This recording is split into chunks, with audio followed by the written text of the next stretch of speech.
Bien. Bueno, buenas tardes, ¿cómo están? Un gusto estar acá con ustedes. Vamos a ver un poco la clase esta de hoy, que es sobre parálisis facial, primordialmente sobre lo que comúnmente conocemos como las parálisis idiopáticas, que ahora vamos a ver bien que no es así, aunque son las más frecuentes, vamos a hacer mucho hincapié en eso. Soy el doctor Mendonza, trabajo en el Hospital César Milstein de Capital y en el Hospital Británico también de Capital.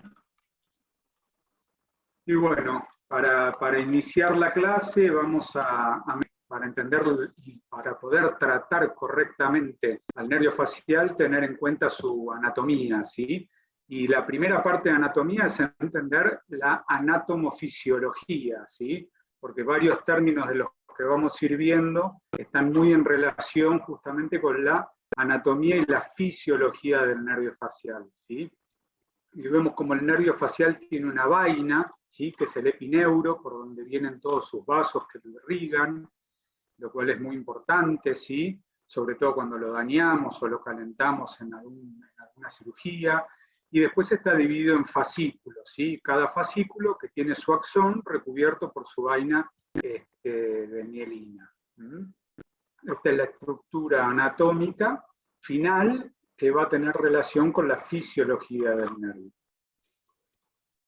Tenemos acá la clasificación de Seddon, ¿sí? Sobre las lesiones del nervio facial, que es importante conocerlas para poder después entender de lo que estamos hablando, ¿sí? Y el primer término que tenemos que conocer es el de la degeneración valeriana, ¿sí? ¿Qué quiere decir esto? La degeneración valeriana consiste en la destrucción del axón y de su vaina de mielina tras una lesión en la parte proximal del axón o en la soma de la neurona, ¿sí? Si acá vemos un esquema de un axón o de una célula, de una neurona, ¿sí? Vemos cuando hay una injuria en algún sector, se genera un daño de la capa de mielina, ¿sí? Y finalmente del axón con una destrucción distal de esa fibra, ¿sí? Que es lo que se llama la degeneración valeriana, ¿sí? Entonces, a partir de una zona de lesión, toda la parte distal del axón se va a degenerar, ¿sí? Esta degeneración valeriana distal a la lesión se inicia generalmente 48-72 horas, que como vamos a ver después, eso tiene importancia en los estudios que uno vaya a hacer, los estudios electrofisiológicos, ¿sí? Este es un gráfico, una foto que me pareció simpática sobre lo que es la neuropraxia, ¿sí? La neuropraxia es el bloqueo fisiológico de la conducción del nervio, pero con un axón sin interrupción anatómica, o sea, sin lesión, ¿sí? No se lesiona el axón, no se interrumpe, pero hay un bloqueo en el pasaje de electricidad, por decir de alguna manera, ¿sí? El nervio está indemne, pero no transmite la señal, ¿sí? Eso es lo que conocemos como neuropraxia. Y después tenemos estos otros dos términos que son la axonotmesis, que es cuando hay una interrupción anatómica del axón, ¿sí? Y posteriormente hay una degeneración waleriana distal, pero con ninguna o parcial interrupción del tejido conector, ¿sí? Del peri y el endoneuro.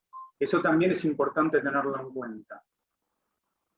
Cuando este tejido conector no está dañado, el axón, luego de sufrir esta degeneración valeriana, tiene una capacidad de reconstituirse y de crecer nuevamente, ¿sí? Y que lo hace habitualmente en el trayecto de 1 a 1,5 milímetros por día. Eso tiene que ver con después los tratamientos que se puedan hacer posteriormente a la parálisis para ir interpretando cuánto puede llegar a tardar en haber resultados, ¿sí? Cuando un músculo pierde su inervación, los receptores del nervio, ¿sí? Van a desaparecer en un periodo de 12 a 18 meses. O sea, cuando el nervio quede interrumpido, esa degeneración además hace que el músculo pierda los receptores que lo hacían contactar con el nervio. Esto pasa después de vamos a ver después que pasado este lapso, muchos de los tratamientos no tienen muy pobres, ¿sí? Y por último tenemos la neurognesis, que es la rotura anatómica completa, es la sección completa, tanto del axón como de la capa que lo envuelve, ¿sí? Es lo que se llama una rotura del nervio. Vamos a ver un poquito la anatomía funcional del nervio facial, ¿sí? El nervio facial es un nervio mixto, tiene tanto fibras motoras como sensoriales, ¿sí? Que básicamente determinan que tenga 4 funciones. La función motora, que es a nivel de los músculos de la cara, el estiloideo, el vientre posterior del digástrico, y el músculo del estribo, ¿sí? El músculo estapedial.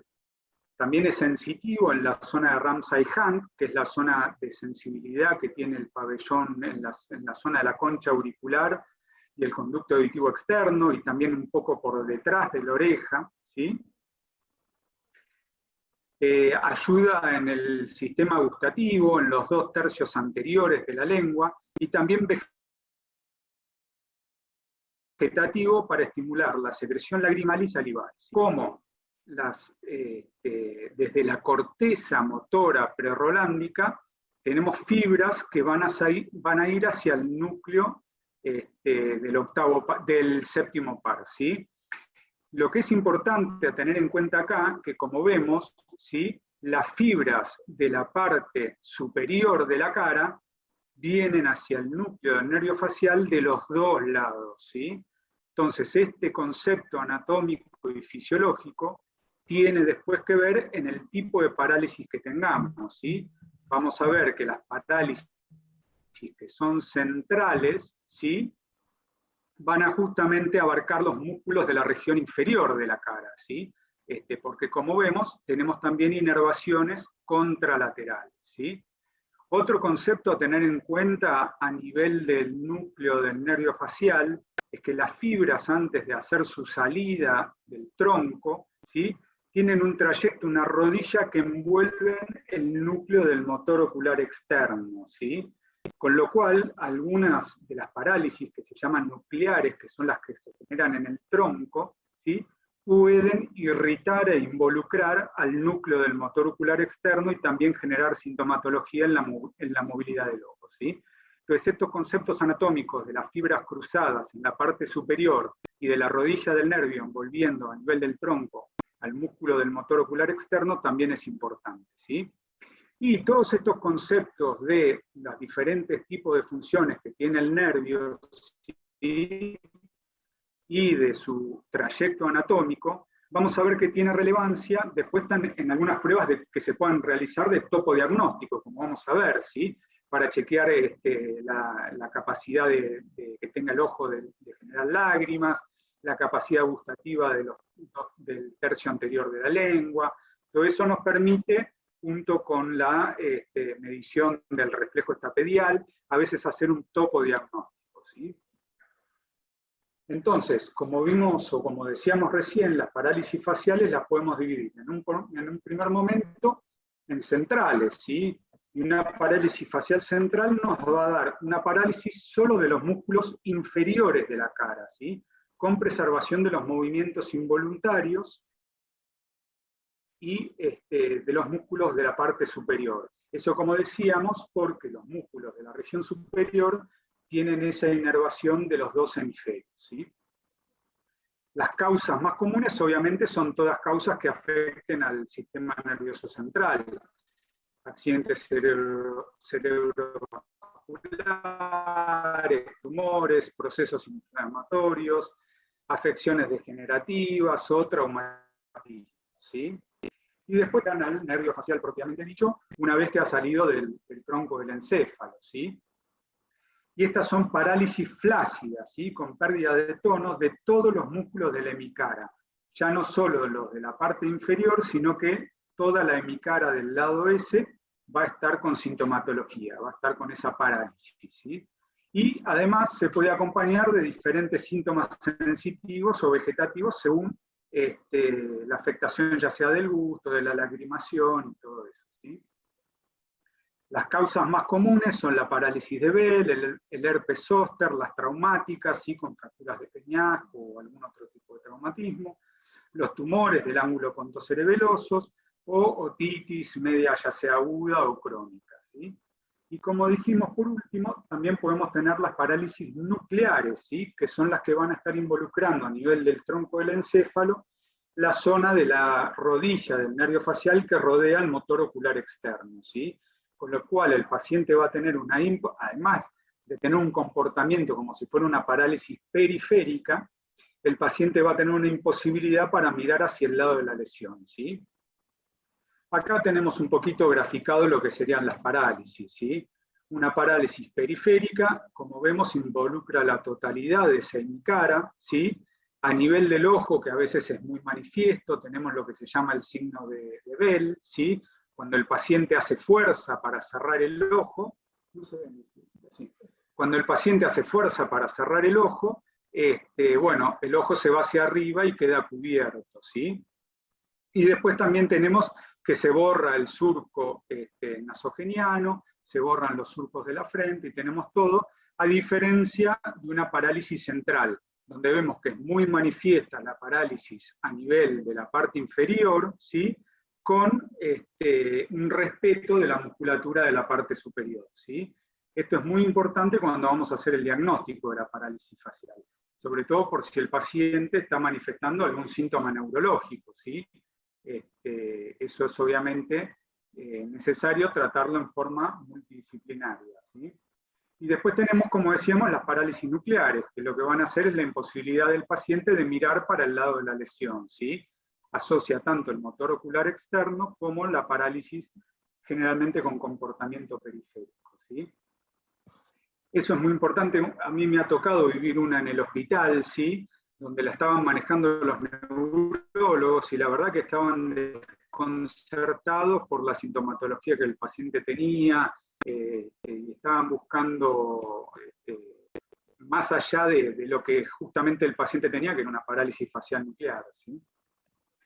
Y bueno, lo que hablaba antes, que son los puntos de reparo, ¿sí? Esto es fundamental para todo otorrinolaringólogo, no solo que haga otología, sino que vaya a manejar alguna de las parálisis faciales, ¿sí?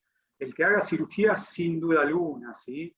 Porque más allá de contar hoy en día con equipamiento como puede ser un monitor del nervio facial o distintos tipos de cosas, uno tiene que conocer completamente el trayecto y los puntos de reparo que nos van a ayudar a encontrar el nervio facial en sus distintas porciones, ¿sí?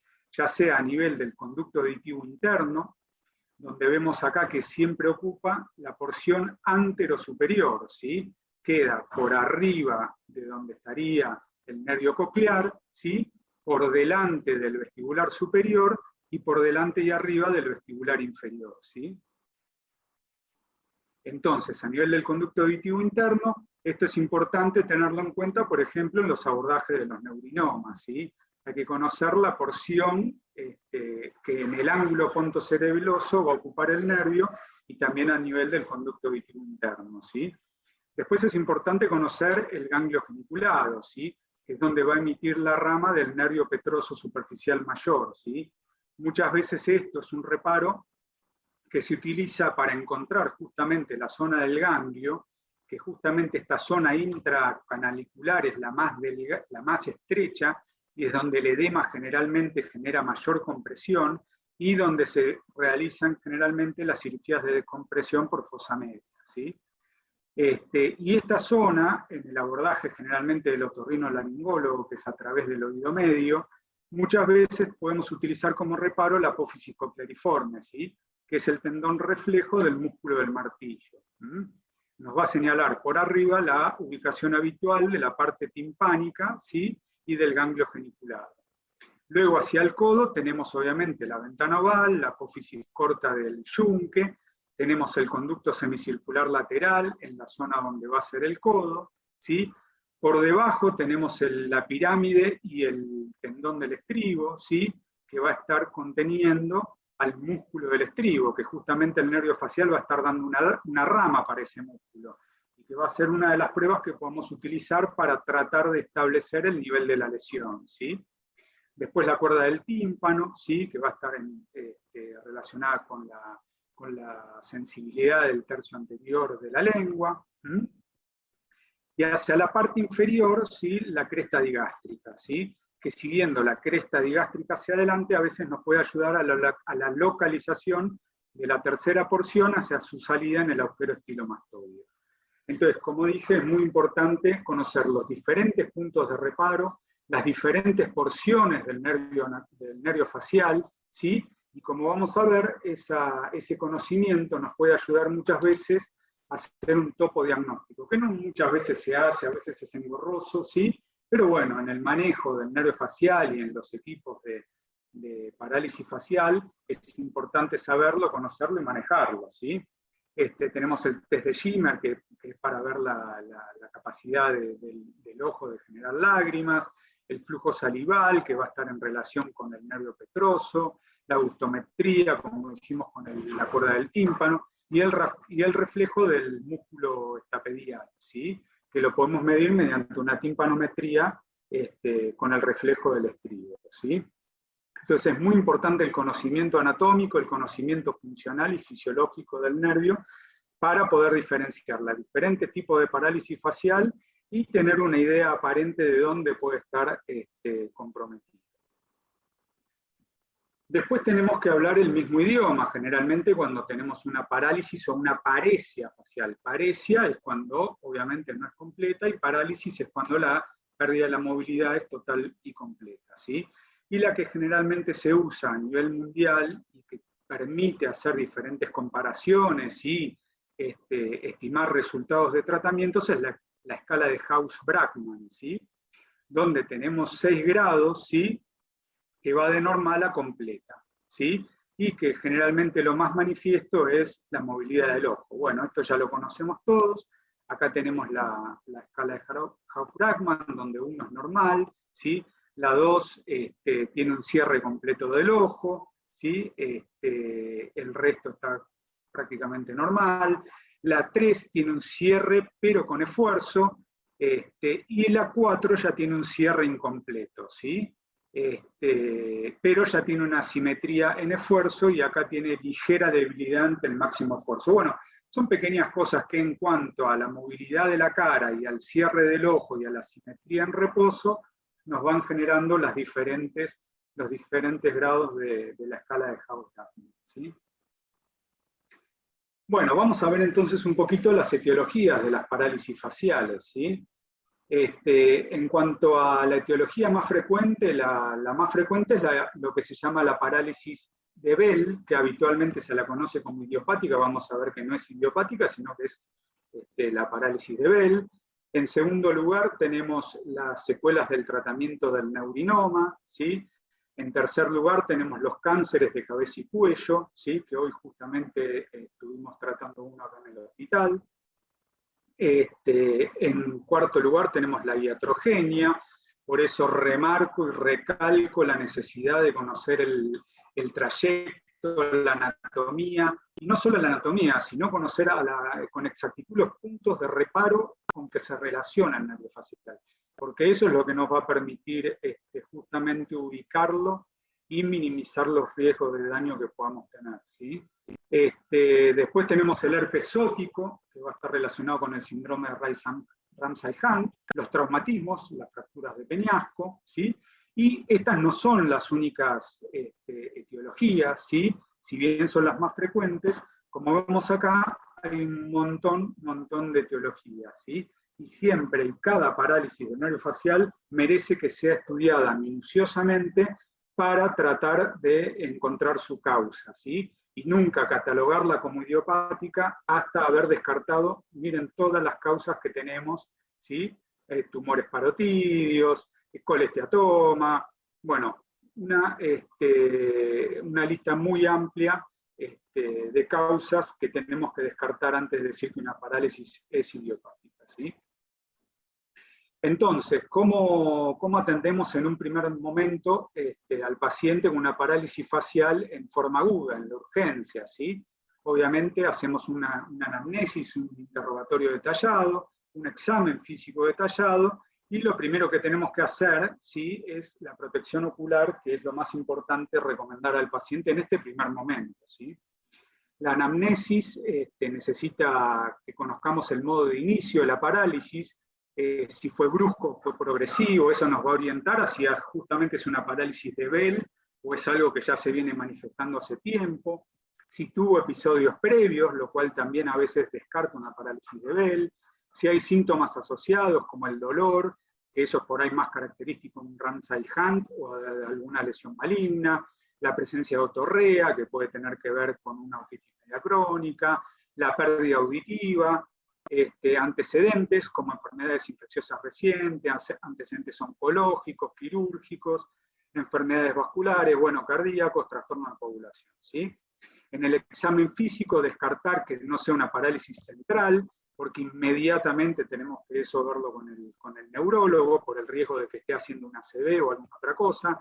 Siempre recuerden cómo se presenta una parálisis central y una parálisis periférica, y también la posibilidad de una parálisis nuclear, ¿sí? El grado de parálisis, si es una paresia o es una parálisis completa, eso nos va a ayudar después a estimar un pronóstico. Esto sobre todo cuando estamos operando un oído y el paciente se despierta, eso siempre hay que constatar el facial, ¿sí? Porque es importante saber si se despierta con una parálisis completa o si se despierta con una paresia, ¿sí? Cambia totalmente la conducta y lo que uno va a hacer después, ¿sí?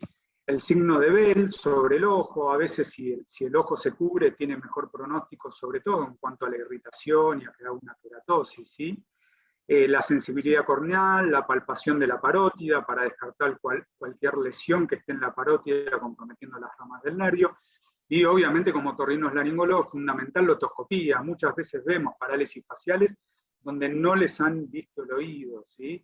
Y eso es muy importante descartar que tenga una otoscopía normal, porque eso también cambia la conducta que vamos a tomar, ¿sí? En cuanto a la otoscopía, si es patológica, bueno, si tiene un proceso de otitis media aguda, o hay algo que ahí esté comprometiendo el nervio, tenemos que evaluar un tratamiento más agresivo de entrada en la parte aguda, tal vez evaluar el ingreso del paciente para hacer una amblicotomía y algún otro tipo de tratamiento, ¿sí? O si tienen la otoscopía, vesículas y un dolor de inicio brusco, eso nos va a hacer sospechar por ahí en la presencia de un Ramsay-Hunt, ¿sí? En cuanto a la protección ocular, debemos aconsejar al paciente el uso de lágrimas artificiales y la protección nocturna del ojo, ¿sí? Que se lo cierre por la noche, ¿sí? Y la necesidad o no de hacer una interconsulta con el oftalmólogo, lo cual es muy importante. Esto lo vamos a hacer sobre todo cuando ya tengamos una parálisis definitiva, sabemos que ese paciente no va a recuperar su facial, lo derivamos al oftalmólogo para que haga un seguimiento y un control más definitivo de ese ojo. Y sobre todo en la etapa aguda, cuando nosotros estamos controlando al paciente con una paresia, pero ya viene con un ojo rojo y con picazón, inmediatamente control con el oftalmólogo porque puede estar haciendo una queratitis y después una complicación más grave, sobre todo si tiene una disminución de la agudeza visual, ¿sí? Cualquiera de estas tres cosas debe hacernos enviar al paciente inmediatamente con el oftalmólogo para su control y seguimiento.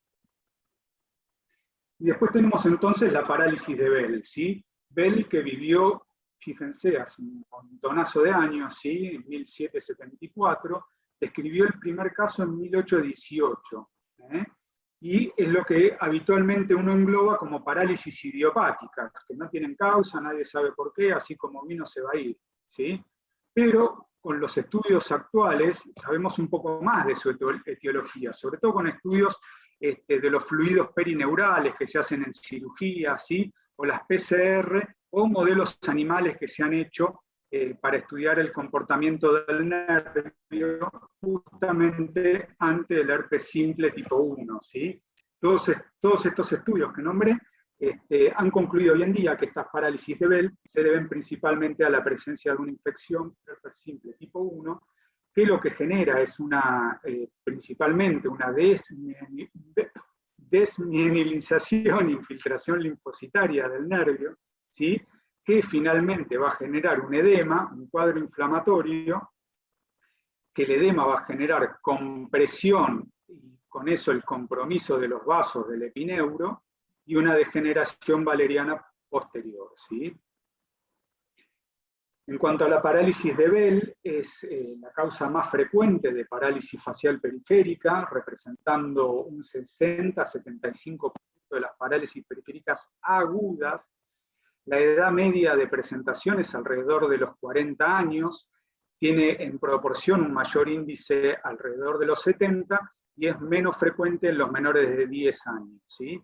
Y se dice que es más frecuente en las embarazadas, pasando de 30 cada 100.000, que es la estadística general, a 40 cada 100.000 en las embarazadas, ¿sí? Sobre todo en los últimos trimestres del embarazo.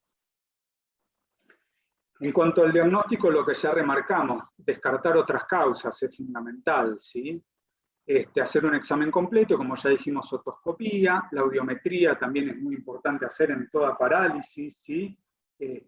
Sobre todo cuando tiene una pérdida neurosensorial progresiva, asimétrica, tiene un rollover o a distintos síntomas que puedan hablar de patología retrococlear, ¿sí?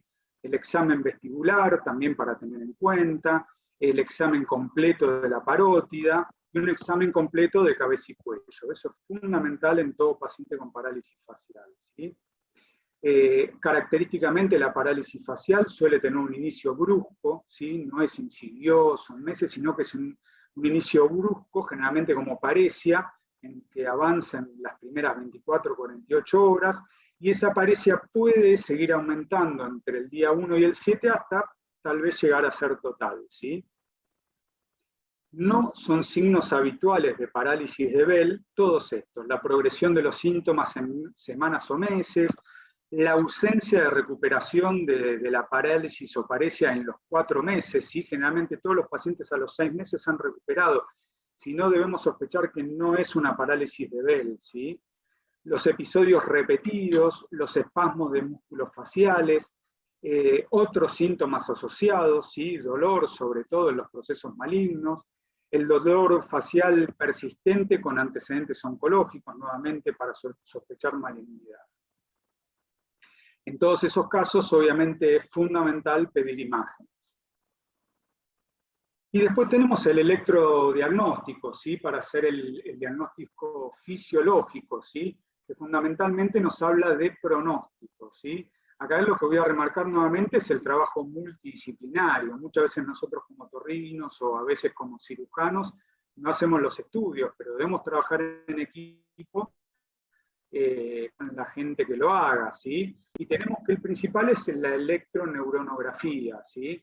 Lo que hace básicamente la electroneuronografía es distinguir las fibras que generaron esa degeneración valeriana, o sea, que se desintegraron por esa interrupción anatómica del axón, de las que están temporalmente bloqueadas, ¿sí? Como veíamos antes, ¿sí?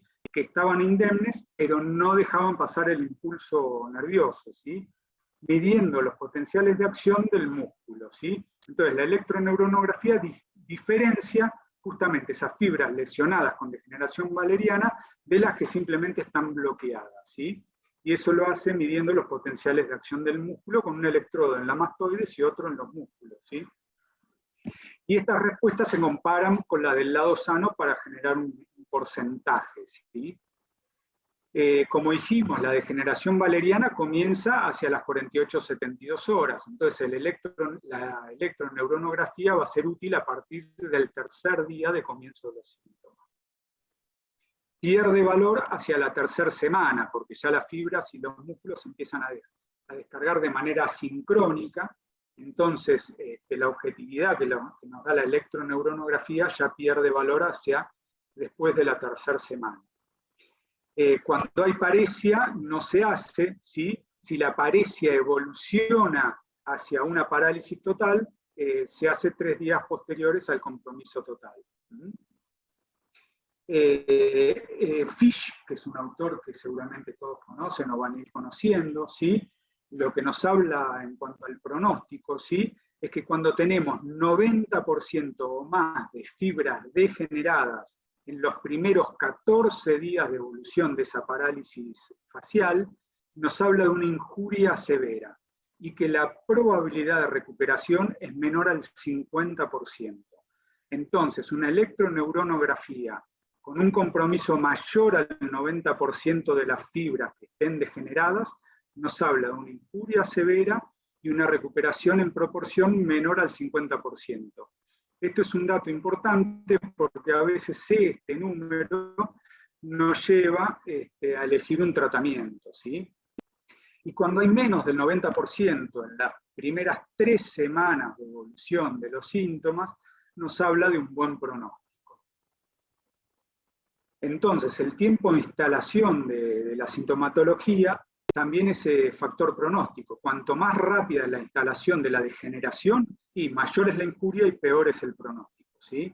Entonces, la electroneuronografía nos puede ayudar a tener una idea del pronóstico y decidir un tratamiento. La electromiografía es el siguiente estudio también que podemos realizar, registra la actividad de la placa motora, ¿sí? La actividad del músculo durante el reposo y la contracción voluntaria. Eso es lo que registra la electromiografía. Es normal en el reposo, donde generalmente hay un silencio eléctrico, ¿sí? El comienzo de la denervación en la electromiografía se produce a las 3 semanas, ¿sí? Entonces es generalmente donde empieza a utilizarse este estudio. La presencia de unidades motoras indica reinervación, ¿sí? Lo cual habla de un buen pronóstico. Cuando después de las 3 semanas nosotros no teníamos respuesta y de repente vemos que empieza a haber nuevamente unidades motoras y respuesta en la electromiografía, nos puede hablar de un buen pronóstico, ¿sí? Esto es útil para complementar el seguimiento clínico del paciente. Y en parálisis de más de un año de evolución, puede indicarnos si la musculatura aún es viable para una técnica de reinervación, que como vamos a ver es una de los tratamientos, ¿sí? Entonces, el electrodiagnóstico, en el caso de paresia, los estudios no aportan un valor pronóstico. Si la parálisis es completa, la electroneuronografía es a partir del 3er día, y en las primeras 2 semanas tiene valor pronóstico. Por ejemplo, indicar el tratamiento rehabilitador precoz que minimice secuelas a largo plazo, y es un parámetro para indicar tratamiento quirúrgico, ¿sí? Como dijimos, esos que tienen mayor al 90% afectado, y generalmente habla de un mal pronóstico y puede incitarnos a hacer una descompresión quirúrgica. Si el paciente sigue con la parálisis total, la electromiografía realizada a partir de las 3 semanas nos indicará si existen signos de recuperación. Y después tenemos la historia natural de las parálisis de Bell, ¿sí? Como les dije, el 85% recobran cierta movilidad luego del inicio de la parálisis. 15% lo hacen después de 3 a 6 meses luego del inicio. Si no hay recupero a los 6 meses, hay que buscar otra etiología, hay que sospechar que probablemente no sea idiopática y no sea una parálisis de Bell, ¿sí? 10 a 15% pueden quedar con debilidad, cincinesias y alteración del lagrimeo, ¿sí? Como secuelas posteriores a la parálisis de Bell. Esto es generalmente cómo va a evolucionar el paciente que presente una parálisis, ¿sí? Entonces es importante saber que la gran mayoría a largo plazo tienen que andar bien, ¿sí? En cuanto al tratamiento, esto está basado en este trabajo, que es del Acta Otorrinolaringológica de España, que es el protocolo de diagnóstico y de seguimiento sobre la parálisis facial, que tienen ellos publicados en el año 2020. La verdad que es excelente y muy clara, y la recomiendo que la busquen y que la utilicen como guía. Es excelente. Entonces, en cuanto al tratamiento, el cuidado de ojos, ¿sí? La protección gástrica, porque obviamente estos pacientes van a hacer tratamiento con corticoides, ¿sí? Entonces, los corticoides generalmente podemos utilizar 2 regímenes, o lo que se usa a veces en la práctica clínica, que es más fácil, que es utilizar la prednisona a 1 miligramo kilo día durante 5 días, con reducción progresiva de 10 miligramos al día durante los siguientes días hasta llegar a 0, ¿sí? Según el peso del paciente, 1 miligramo al día durante 5 días, y después vamos bajando de a 10 miligramos hasta llegar a 0. Y si no, cualquiera de estos 2 esquemas con prednisona o con prednisolona, ¿sí? También que la vamos disminuyendo después posteriormente. Pero los corticoides son la base del tratamiento de estas parálisis de Bell, ¿sí? Y el tratamiento debe ser precoz, esto es fundamental, ¿sí? Debe estar iniciado antes de las 72 horas. Esto es lo que nos va a hablar del pronóstico de la respuesta que tenga el paciente con este tratamiento, ¿sí? Y después está el uso de antivirales, ¿sí? Sabemos que la etiología generalmente es el herpes simple, ¿sí? Este tratamiento con antivirales en diferentes series de trabajos, no hay estadísticas que puedan aseverar que el resultado sea utilizarlo siempre, es controvertido su uso, pero bueno, debemos usarlo también cuando hay un alto índice de sospecha de un Ramsay-Hunt, ¿sí? En combinación con la corticoterapia, porque hasta un 30% de los síndromes de Ramsay-Hunt cursan sin erupción vesicular. Entonces puede el paciente tener un herpes, ¿sí? Y no tener la sintomatología. ¿Cuándo sospechar de un Ramsay-Hunt? Cuando hay una parálisis completa desde el principio acompañada de dolor, ¿sí? En esos casos siempre lo acompañamos al tratamiento de corticoides en las primeras 72 horas con antivirales. Y como les decía recién, el 30% de los Ramsay-Hunt pueden cursar sin erupción vesicular. Y este es un algoritmo y un tratamiento que nos propone el profesor Brackmann, ¿sí? Que como sabemos es un referente en todo lo que es nervio facial. De hecho, gran parte de los monitores del nervio facial se llaman Brackmann, ¿sí? Este es el libro donde él tiene publicado este protocolo, este algoritmo, ¿sí? Ante una paresia, ¿sí? De los días 0 a 14, utiliza la prednisona más valaciclovir, ¿sí? Le hace un seguimiento durante 5 días, ¿sí? Si sigue esa apariencia, después le hace el control al mes, ¿sí? Y si evoluciona o si una parálisis, ahí entra en el protocolo de la electroneuronografía y bueno, seguimiento de parálisis dentro del protocolo de parálisis que lo tenemos acá, ¿sí? De los días 0 a 3 utiliza la prednisona y el valaciclovir, perdón, y el seguimiento al tercer día, ¿sí? Cuando estamos entre el día 3 y 14, que ya tenemos la degeneración valeriana, es útil la electroneuronografía. Si tenemos menos de un 90% de degeneración valeriana o de respuesta en la electroneuronografía, ¿sí? Seguimos con la prednisona y valaciclovir, ¿sí? Y un seguimiento con la electroneuronografía según la estimación que uno tenga o cómo evolucionen los síntomas hasta el día 14, ¿sí? Y si tenemos más del 90% de las fibras alteradas, según el profesor Brackmann, él recomienda la descompresión del nervio a través de la fosa media, ¿sí?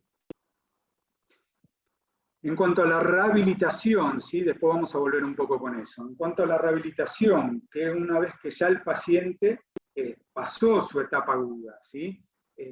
Lo que busca la rehabilitación es mejorar la función del lado parético, ¿sí? Minimizar las secuelas y proporcionar la mayor simetría, ¿sí? Que es a veces lo que más le preocupa al paciente, tanto en reposo y en movimiento, ¿sí? Esta simetría incluye también acciones sobre el lado sano, ¿sí? La rehabilitación, que justamente la hace todo un equipo de rehabilitación, también prestan mucha atención y hacen ejercicios sobre el lado sano, ¿sí? El método más eficaz a veces es la reeducación facial neuromuscular y a veces va acompañada con la toxina botulínica, tanto del lado parético como del lado sano para lograr esa simetría y evitar a veces las mioclonías y los espasmos, ¿sí?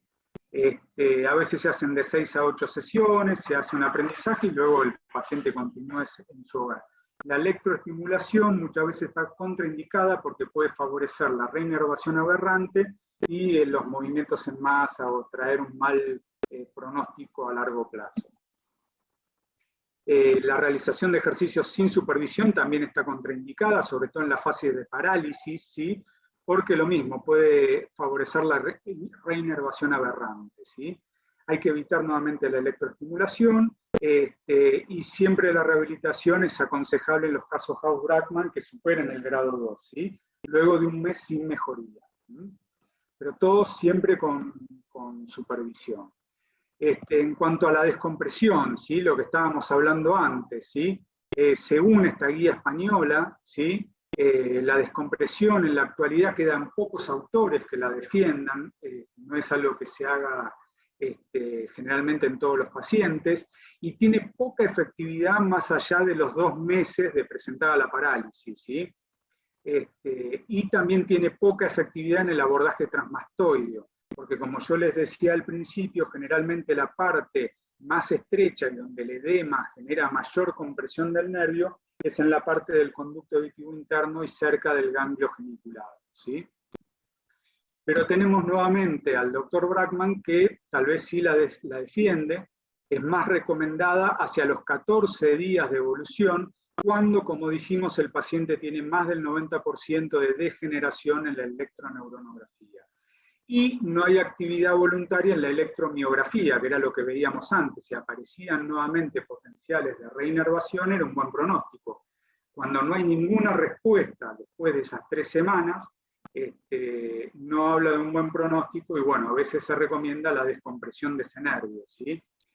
Esto es porque menos del 50% de los pacientes que tengan esta proporción van a tener una buena evolución. Entonces justifica la descompresión, porque eso sí a veces nos asegura un mayor grado de recuperación del nervio, ¿sí? Y como decíamos antes, la mayor parte del bloqueo está en las cercanías del ganglio geniculado y del conducto auditivo interno. Entonces vemos a veces que hay una disparidad entre lo que se aconseja, ¿sí? Entre diferentes autores. Y como les decía, esta es una disección de una fosa media, ¿sí? Esta es una vista superior del hueso temporal, esta es la punta del peñasco, esta es la parte más medial del oído, ¿sí? Del peñasco, perdón. Esto va a ser lateral, ¿sí? Esto lo estamos viendo de arriba, como ven acá está abierto lo que es el tegmen timpani, y vemos la cabeza del martillo y el cuerpo del yunque, ¿sí? Y hacia la parte interna, hacia la punta del peñasco, está todo el conducto auditivo interno, ¿sí? En esta disección está abierto. Y lo que vemos entrando del conducto auditivo interno y yendo hacia adelante es el nervio facial, ¿sí? El nervio facial en este sector, que hace esta rodillita y tiene el ganglio geniculado, ¿sí? Como les decía, se relaciona por delante y por abajo con el tendón reflejo, que es la apófisis cochleariforme, y el músculo del martillo, que es esto que vemos acá, como punto de reparo para la zona del ganglio geniculado, y ahí hace una nueva rodilla, haciendo la parte timpánica del nervio facial, ¿sí? Lo que vemos acá es la eminencia arcuata, que es a veces el relieve del conducto semicircular superior, ¿sí? Entonces esta es toda la disección. Obviamente en el abordaje de fosa media no se habla de la cóclea, ¿sí? Pero lo que debemos buscar es esta zona del nervio para descubrirlo y hacer la descompresión, ¿sí? Para evitar que el edema nos genere la isquemia del nervio. Y después tenemos el síndrome de Ramsay-Hunt, ¿sí? Que es el herpes zóster zótico, se refiere a un síndrome de otalgia aguda con erupción vesicular herpética, ¿sí? Si a esta otalgia aguda con la erupción vesicular le agregamos la parálisis facial, es lo que se conoce como el síndrome de Ramsay-Hunt. Es la segunda causa más común de parálisis facial después de la parálisis de Bell, ¿sí? Y es inducida por la reactivación del virus varicela zoster, que permanece latente en el ganglio geniculado. Las erupciones vesiculares por lo general aparecen dentro de los 3 a 5 días de la parálisis. Las lesiones pueden aparecer en la concha del pabellón auricular, en el canal auditivo, la piel posauricular, la membrana del tímpano, y bueno, ocasionalmente puede extenderse a otros lados, la cavidad bucal, el cuello, el hombro también pueden estar involucrados, ¿sí? Sobre todo en pacientes que están inmunosuprimidos, ¿sí? La enfermedad puede afectar otros nervios craneales, incluido el auditivo, el vestibular, puede tener un síndrome vertiginoso, el trigémino, el glosofaringeo, el vago, bueno, eso se conoce con el nombre de herpes zóster cefalicus. Acá vemos una foto, esto es bastante característico, las costras melicéricas, ¿sí? Que generalmente pasan en una primera etapa como vesículas, después se ulceran, forman esta costra melicérica, ¿sí? Que es bastante característico, ¿sí? En contraste con la parálisis de Bell, los síntomas son más graves, son más floridos, y el pronóstico suele ser peor, ¿sí? Hay una recuperación completa si realizamos el tratamiento temprano a los 3 días, como decíamos antes, siempre el tratamiento tiene que ser temprano. Si está hecho a partir de los 3 días, tenemos cercano un 75% de buen pronóstico. Y ya después de los 7 días de comenzados los síntomas, el pronóstico desciende a un 30%, ¿sí? Por lo cual es muy, muy importante saber recibir, atender y tratar al paciente con una parálisis facial, ¿sí? Para que este pronóstico siempre sea el mejor, ¿sí? En cuanto al tratamiento del herpes zóster, del Ramsay Hunt, ¿sí? Se utiliza el aciclovir, ¿sí? Generalmente 800 miligramos cada 4 horas, o podemos utilizar el valaciclovir, bueno, el famciclovir, es obviamente siempre trabajando en equipo multidisciplinario, ¿sí? En pacientes inmunocomprometidos puede usarse endovenoso, ¿sí?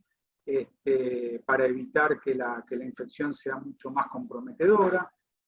Y bueno, las ampollas deben mantenerse limpias, desinfectarse, etc. En cuanto a la parálisis bilateral, que es muy rara, sí, pero puede pasar, puede darse hasta un 30% según la guía española en la parálisis de Bell. Siempre hay que hacer el enfoque multidisciplinario, hay que hacer una historia clínica completa, el examen físico, el estudio de sangre, diagnóstico por imágenes, siempre. Descartar otras causas como la enfermedad de Lyme cuando pueda ser en algún lugar endémico, el síndrome de Moebius, el Guillain-Barré, la neurofibromatosis tipo 2, muy importante, ¿sí? Siempre hacer imágenes en estos pacientes. Bueno, los traumas, las malformaciones vasculares. En cuanto a los nervios faciales que están lesionados, ¿sí? Que se han interrumpido completamente, tenemos, para resumir de gran modo, ¿sí? Para no extendernos mucho, básicamente 3 posibilidades, que es la sutura directa, cuando tenemos proximidad de los cabos, nosotros hemos tenido una lesión del nervio y los cabos son próximos, podemos realizar una sutura directa.